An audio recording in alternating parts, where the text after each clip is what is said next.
안녕하세요. 리더스 코칭입니다. 자, 오늘은 제가 퇴직 이후에 어떤 일을 하면서 사는지에 대한 이야기를 좀 해보려고 합니다. 자, 어떻게 보면 지금 나이 50에 직업 탐색 중이다라고 말씀드릴 수 있습니다. 저는 사실은 대학을 졸업하고 바로 공기업에 입사를 해서 굉장히 순탄하게 그냥 제 50평생을 살았던 것 같아요.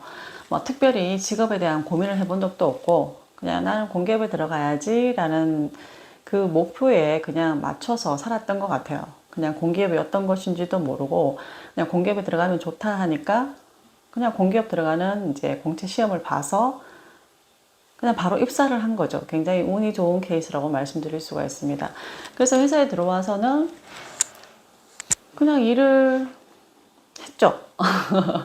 공기업에 입사해서 또 같은 회사에 다니는 남편을 만났습니다. 남편을 만나다 보니까 같은 직군이다 보니까 같은 부서에 소속하기가 힘들었어요. 그래서 제 보직은 늘 한 2, 3년 단위로 새로운 업무를 하게 됐어요. 새로운 부서에 가서 새로운 일을 늘 하게 되었는데 저는 그게 오히려 제 성향과 잘 맞아떨어졌습니다. 보통은 이렇게 같은 일을 계속 하고 싶어요, 사람들이. 새로운 일을 배우는 거에 대해서 굉장히 두려움이 큰 반면에 저는 새로운 일을 굉장히 빨리 습득을 하고 그 배우는 거에 대한 두려움이 별로 없었던 것 같아요. 오히려 그걸 즐겼던 것 같아요. 한 가지 뭐 계속 하던 반복되는 업무를 굉장히 싫어하는 어떤 그런 성향의 사람이었던 거죠. 그렇게 이제 회사 생활을 하면서 내가 하지 못한 일에 대한 동경이 굉장히 컸었습니다. 그런데 현실이 일단 뭐 애들도 키워야 되고 또 경제적인 부분 뭐 여건들 여러 가지 생각했을 때 그냥 회사를 다닐 수밖에 없었죠. 그러다가 2년 전에 더 이상 미루면 나중에는 이 열정이 사라지고 힘이 없어서 하고 싶은 일을 못할 것 같은 어떤 그런 느낌이 들었어요. 그래서 그냥 회사를 퇴사를 하고 나왔습니다. 회사를 퇴사하기 전에 제가 하고 싶었던 일들은 굉장히 많았어요. 제가 좀 호기심 천국이다 보니까 그런 부분들에 대해서 꾸준하게 준비를 했던 것 같습니다. 오랜 기간, 한 10년 이상을 꾸준하게 공부를 하면서 지냈던 것 같아요. 그래서 퇴사하면 해보고 싶었던 일의 어떤 리스트가 있었습니다. 그 리스트가 있었는데, 처음 회사를 나올 때는 이제 기업 교육을 하면서 살아야 되겠다라고 생각을 했어요. 어떻게 보면 제가 그냥 교육부서에 있었던 거지 기업 교육 강사로 활동한 사람은 아니었거든요. 그냥 회사에서 몇 번 강의를 하고 외부 강의 몇 번 해보고 뭐 그 정도였어요. 그 정도를 가지고 이제 지방에 있는 교육업체에 등록을 해서 그렇게 이제 강의를 받아서 강의를 다녔었죠. 그러던 중에 이제 지방을 계속 가다 보니까 이렇게 계속 지방을 다니는 것도 조금 아닌 것 같다라는 생각이 들더라고요. 그래서 그러면 내가 정말 좋아했던 일이 뭔가에 대해서 또 한번 깊이 생각하는 시간을 가질 수 있었습니다. 그 시간 동안 제가 생각한 게 갤러리가 떠올랐습니다. 저는 한 15년 전부터 그림을 컬렉팅 하는 게 취미였거든요. 그래서 전시회를 다니고 갤러리에 가서 그림을 구매하고 뭐 이러면서 이제 제 나름대로 그림에 대한 안목을 많이 키웠었습니다. 그리고 제가 그때 당시에 어떤 구입한 그림들이 또 세월이 흘러서 또 유명한 작가가 되신 분들도 있고 해서 이 제가 그림 보는 안목이 나름 있는 사람이구나라는 생각을 저 혼자 했었죠. 그래서 이제 교육이라는 것과 또 갤러리라는 공간, 뭐 그림 솔직히 교육은 그냥 컴퓨터 한 대만 있으면 되니까 제가 갤러리라는 공간을 가지게 되면 거기에서 컴퓨터로 뭐 교육자료 준비하고 강의 준비하고 그렇게 진행하면 되겠다라고 생각을 해서 그냥 갤러리를 열었습니다. 어떻게 보면 좀 무모할 수도 있어요. 근데 사실은 제가 이게 준비가 전혀 안 된 건 아니었고요. 오래전부터 제가 아는 갤러리에 다니면서 갤러리를 하면 어떻게 하는 거예요? 부터 해서 이렇게 옆에서 이렇게 보면서 이렇게 얘기도 해보고 질문을 통해서 제가 평상시에 이제 그런 관심사들을 많이 나누었던 경험들이 주요했던 것 같아요. 저희 갤러리는 한 2주에 한 번씩 새로운 작가들의 초대 전시 위주로만 진행이 됩니다. 제가 원하는 스타일의 그림 작가님들을 초대해서 전시를 하는 식으로 진행을 하고 있고요. 이 갤러리에서 지금 뭐 수입이 많이 나느냐, 뭐 이런 이야기를 하면 솔직히 답은 없습니다. 그렇지만 제가 좋아하는 일을 하면서 얻는 그 충족감, 만족감 이런 측면에서는 굉장히 만족도가 높아요. 그러면 이 갤러리에서 제가 기업 교육을 할 수도 있고 또 저는 이제 상담이나 코칭 관련해서도 자격증이 있기 때문에 그런 부분 쪽으로도 제가 얼마든지 할 수 있는 좀 역량이 된다라고 저는 생각을 하고 있고요.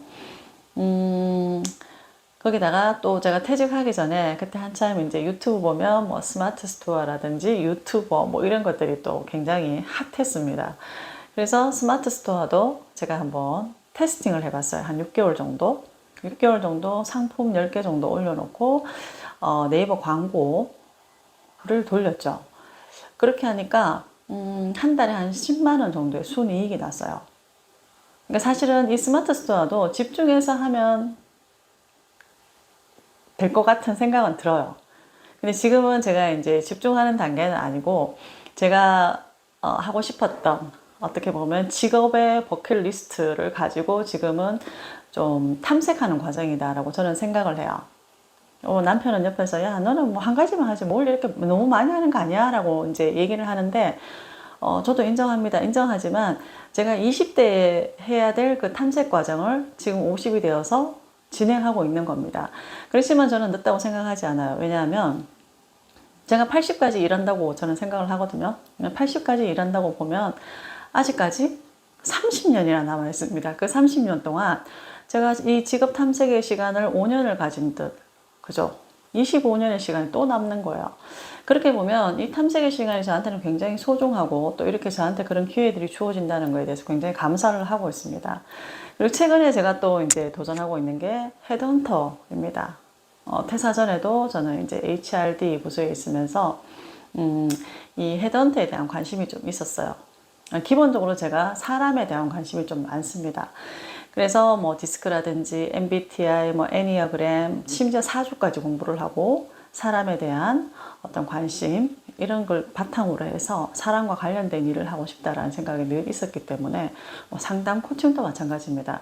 그기에 또 따라가는 게 이 헤드헌터라는 직종도 결국 내가 어떤 조직에서 원하는 인재를 찾아서 매칭시켜주는 직업이기 때문에 굉장히 좋은 직업이라고 저는 생각을 하고 있습니다.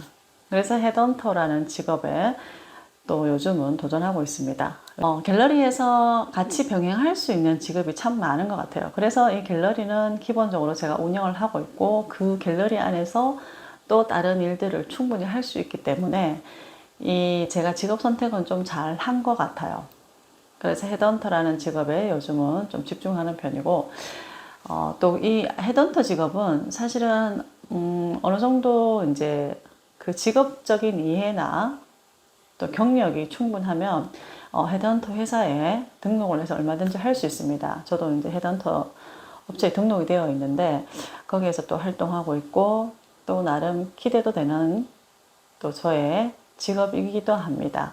그래서 제가 어느 직업에 최종적으로 몰입을 할지는 저도 잘 모르겠습니다. 모든 직업들이 굉장히 매력적이고 해볼 만하다라는 생각이 들기 때문에 여러분들도 이러한 것들을 찾아보시면 많을 것 같아요. 물론 제가 이게 다 된다라는 보장도 없고 뭐 안 될 수도 있습니다. 안 될 수도 있지만 예전에 제가 젊었을 때 그 직업에 대한 어떤 탐색 과정을 못 거친 거에 대한 아쉬움에 대한 해소는 될 것 같아요. 네. 이렇게 저처럼 저 같은 스타일은 또 문제가 뭐냐면 사실 한 가지만 할 줄 알면 굉장히 집중해서 할 수 있어요. 대부분의 성공하는 사람들은 이렇게 한 가지를 집중해서 오랫동안 하신 분들이 성공을 합니다. 그런데 저같이 이렇게 관심사가 많고 뭐 해보고 싶은 게 많고 이런 분들은 한 가지에 집중하기가 굉장히 어려워요. 왜냐하면 할 줄 아는 게 많아요. 근데 깊이 있냐라고 물어봤을 때는 깊이는 좀 떨어지겠죠, 아무래도. 그런 측면에서 좀 불리한 면이 있습니다.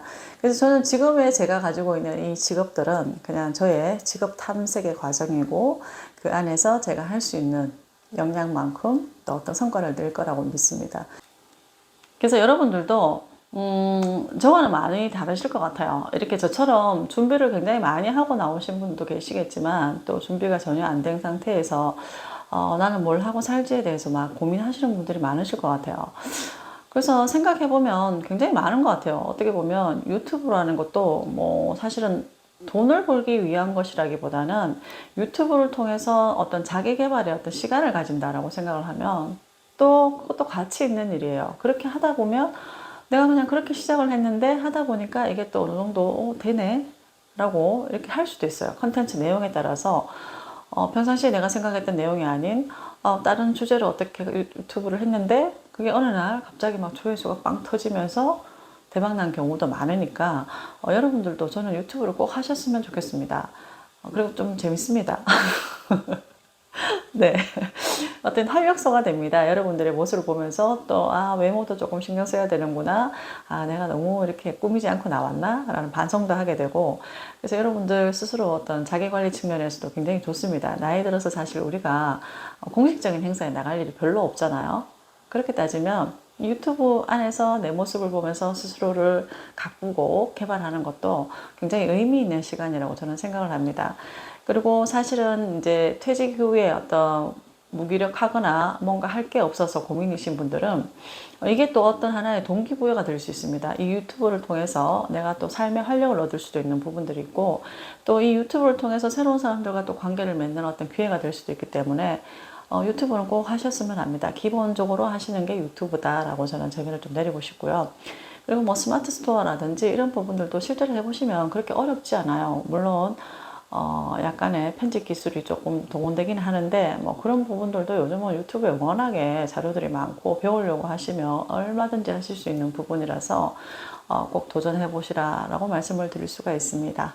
네, 이상 제가 퇴직 이후에 경험했던 어떤 직업군에 대한 말씀을 드렸고요. 조금 더 디테일하게 뭐 스마트 스토어를 한 경험 그리고 헤드헌터를 하면서 어떤 경험들이나 방법 뭐 이런 것들에 대해서 추가적으로 한번 동영상을 만들 기회가 있으면 또 유튜브에서 한번 만들어 보도록 하겠습니다. 네, 이상 오늘 저의 직업 탐색에 대한 이야기였습니다.